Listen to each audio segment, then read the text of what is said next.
Jeff never gave up and was always on the trail of his prey. This changed when he got near the house. Another shooter who was hiding fired at Lil Jeff and managed to shoot him in the chest several times. He fell on the ground, and the shooter continued firing, shooting him with no less than 15 bullets, as reported by some. However, Lil Jeff's crew, Bloodhound Q50, Vert, and T Slick, who were expected to support him, failed to do so within the required time.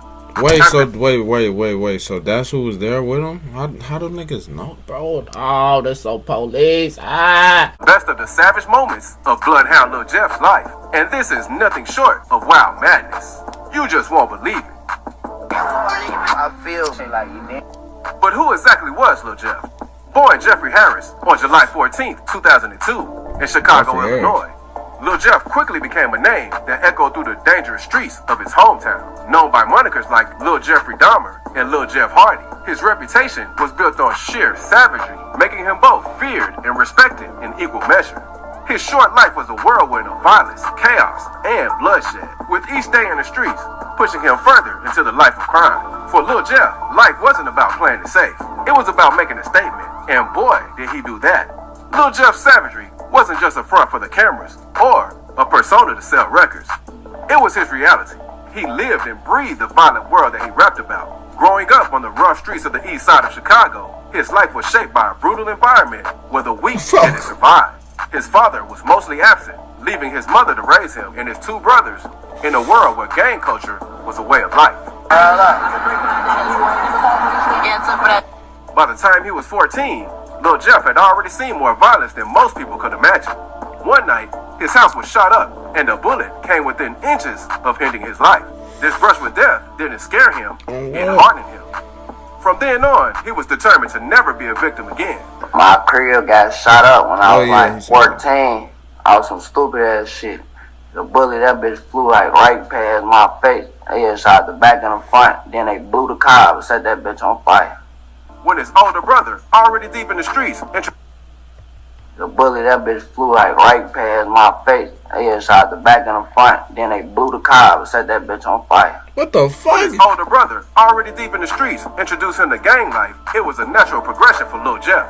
They blew the car up, let that bitch on fire. I fucking remember that the first time. At just 18, he officially jumped off the porch, fully committing to the gang lifestyle that would soon define his existence. Lil Jeff wasn't just any gang member. He was a part of Drill City, a crew that claimed the area around 79th and Maryland. These streets were his battlefield, and he treated every day like a war.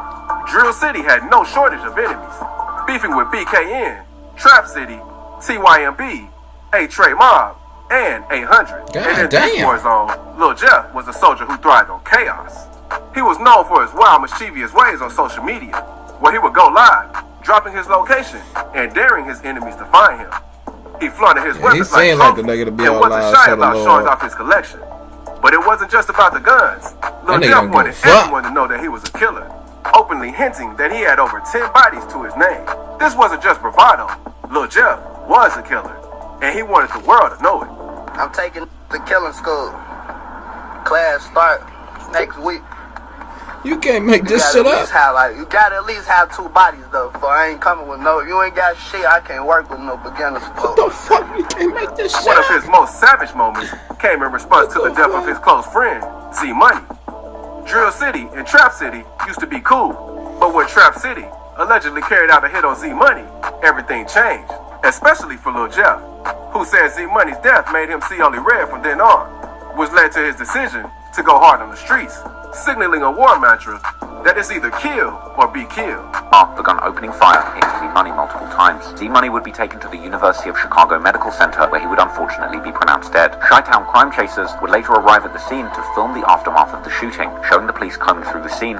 On June 25th, 2023, a Trap City member named Leo was gunned down in what was clearly a targeted hit.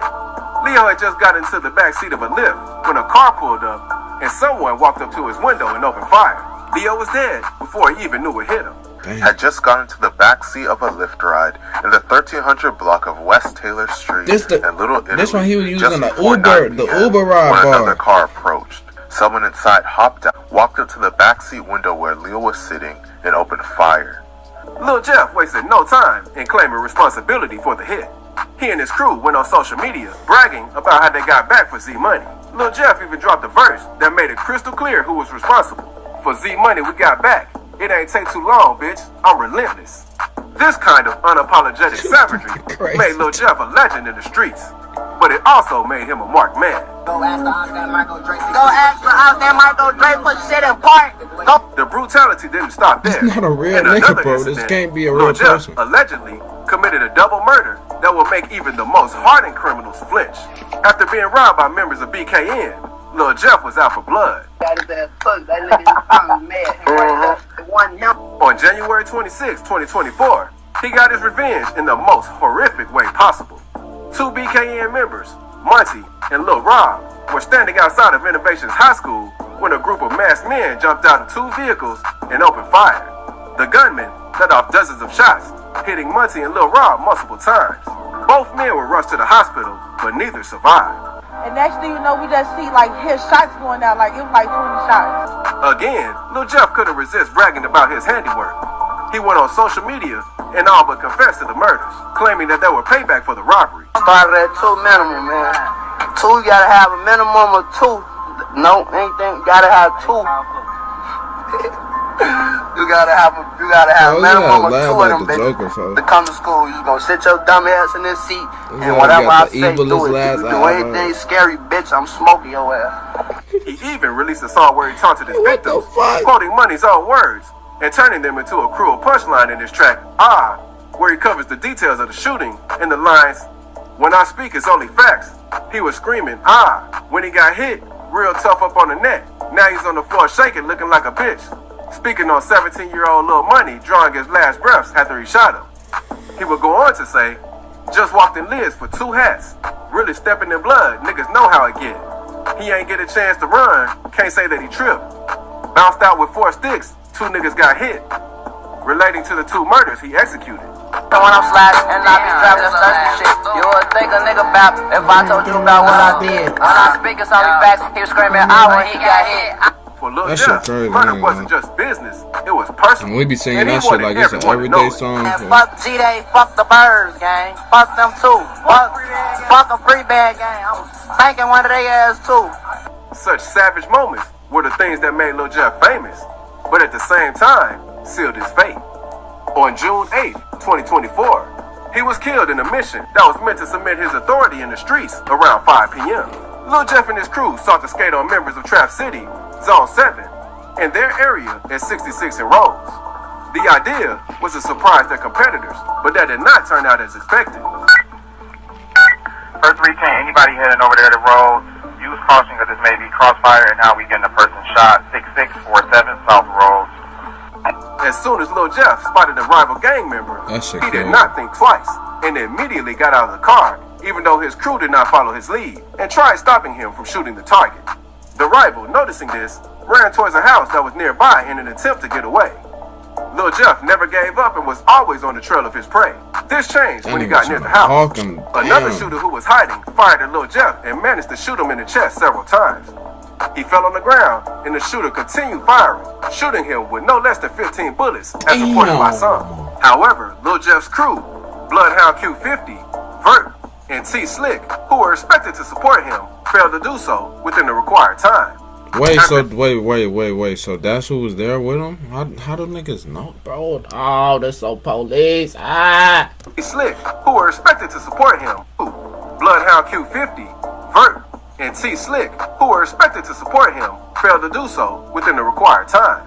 I ain't finna replay it again. You heard what they had to run away from the scene to prevent their car from being shot at by other members of Trap City. Bro, they keep playing this motherfucking video too, bro.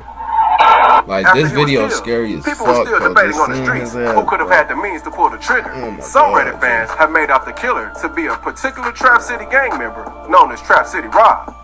But it was reported that the suspect was arrested but released on account of self-defense. Following Jeff's death, fans began to obsess about both him and his killer, Lil Rob. Whether that was fair or not remains to be debated, but nevertheless, one thing was clear. Lil Jeff's savage life has finally come home to roost. People who hated him rejoiced over his death on social media platforms, even degrading him further after his death. And it was a fitting end for somebody who had shot to fame purely due to the act of savagery. I swear I ain't being patient. Better fall in line, cause the last nigga try to slide his ass. Babe, shut up, my kid, you tweaking. These 2 birthdays are feeding. We ain't having no horse and carriage funerals, right? We ain't doing none of that. We ain't finna spend $50,000 on a nigga who wasn't enjoying life while he was down here. Lil Jeff's story of the Bloodhound is a rather sorrowful tale of life in the streets of Chicago. His most brutal scenes are the true reflection of the world he was living in, where to gain respect, one has to kill, and life is not very precious. There was only one way for Lil Jeff. He was a man who lived by the gun, and in the end, he died by the gun. Let me know your comments below, and do not forget to like and subscribe. Bro, I can't make this shit up, bro. He wasn't a normal person. That was like a GTA RP character you created in the server that's not supposed to exist in real life. I felt like, what the fuck, you know? Like, bro, our generation is cooked.